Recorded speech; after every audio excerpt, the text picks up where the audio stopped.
Hey guys, welcome back to Python Ninja Bootcamp. In this lecture, we'll cover a zip function. Let's get started. A zip function takes sequence as a parameter and aggregates their element on each pass.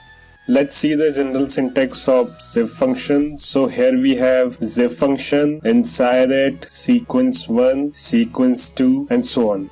Students are hereby requested to download the file of this lecture from the description given below. Let's see some example to understand how zip function works. I'm gonna say zip function, inside it pass two tuples, let's say 1, 2, 3, comma, and another tuple 4, 5, 6 as a parameter. Now put the zip function inside the tuple function.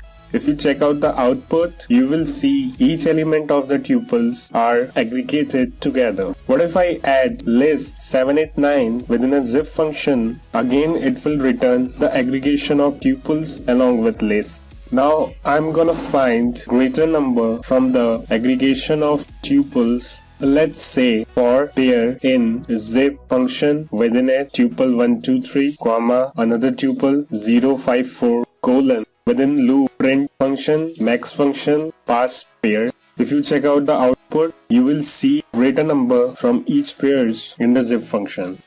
That's all about zip function. See you in the next lecture. Students, subscribe करें SN Gurukul channel को. Press the bell icon to see the latest tutorial. Comment करें to give your valuable feedbacks and suggestions. Next video में हम cover करेंगे enumerate. Till then, practice and thank you for watching.